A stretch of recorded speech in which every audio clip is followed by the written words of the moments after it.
ಜಾಯಮಾನವು ನನ್ನದಲ್ಲ ಅಂತ ಸ್ಪಷ್ಟನೆಯನ್ನ ಕೊಟ್ಟಿದ್ದಾರೆ. ನಾನು ಆತ್ಮಸಾಕ್ಷಿಯಿಂದ ಕೆಲಸ ಮಾಡ್ತಾ ಇದ್ದೀನಿ. ವಿವಾದ ಎಬ್ಬಿಸಿದ ವಿಚಾರವಾಗಿ ಯತ್ನಾಳ್ ಈ ರೀತಿ ಟ್ವೀಟ್ ಅನ್ನ ಮಾಡಿದ್ದಾರೆ. ಟ್ವೀಟ್ ಮೂಲಕ ಕೆಲ ನಾಯಕರ ಕಾಲನ್ನ ಎಳೆದಿದ್ದಾರೆ ಯತ್ನಾಳ್.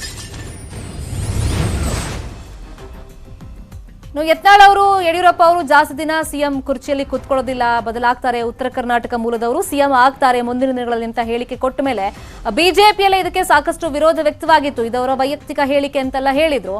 ಮತ್ತೆ ಸಿಎಂ ಆಪ್ತ ಕಾರ್ಯದರ್ಶಿ ರೇಣುಕಾಚಾರ್ಯ ಅವರು ಸೇರಿದಂತೆ ಕೆಲ ನಾಯಕರು ಯತ್ನಾಳ್ ವಿರುದ್ಧ ಗರಂ ಆಗಿದ್ರು. ಅದಕ್ಕೆ ಟ್ವೀಟ್ ಮೂಲಕ ಯತ್ನಾಳ್ ಉತ್ತರ ಕೊಟ್ಟಿದ್ದಾರೆ. ಸಿಎಂ ಮತ್ತು ಸಿಎಂ ಪುತ್ರರ ವಿರುದ್ಧ ಯತ್ನಾಳ್ ಕಿಡಿಕಾರಿದ್ದಾರೆ. ಟ್ವಿಟರ್ನಲ್ಲಿ ಸಿಎಂಗೆ, ಫೇಸ್ಬುಕ್ನಲ್ಲಿ ವಿಜೇಂದ್ರಗೆ ತಮ್ಮ ಬೆಂಬಲಿಗನ FB ಪೋಸ್ಟ್ ಶೇರ್ ಮಾಡಿ ಟಾಂಗ್ ಅನ್ನ ಕೊಟ್ಟಿದ್ದಾರೆ.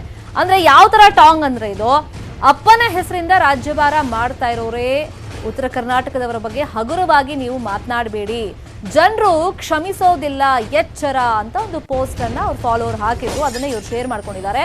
ವಿಜೇಂದ್ರ ನೇತೃತ್ವದಲ್ಲಿ 2 ಕ್ಷೇತ್ರ ಗೆಲ್ತೀವಿ ಅಂತ ಸಿಎಂ ಹೇಳಿದ್ರು. ಸಿಎಂ ಹೇಳಿಕೆ ನೀಡಿರೋ ಹೇಳಿಕೆಯನ್ನ ಪ್ರಸ್ತಾಪ ಮಾಡಿ ಯತ್ನಾಳ್ ಟಾಂಗ್ ಅನ್ನ ಕೊಟ್ಟಿದ್ದಾರೆ. ಈ ಟಾಂಗ್ ಕೊಟ್ಟಿರೋದು ಫೇಸ್ಬುಕ್ನಲ್ಲಿ. ಪುತ್ರ ವ್ಯಾಮೋಹದ ಹೇಳಿಕೆಗಳು ಬೇಡ ಅನ್ನೋ ಪೋಸ್ಟ್ ಅನ್ನ ಹಾಕಿದ್ದಾರೆ.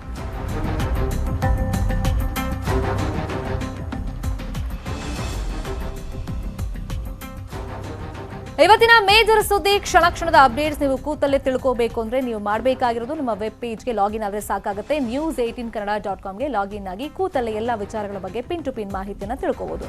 ಮತ್ತಷ್ಟು ಸುದ್ದಿ ಇದೆ, ನೋಡೋಣ ಬ್ರೇಕ್ ಆದ್ಮೇಲೆ.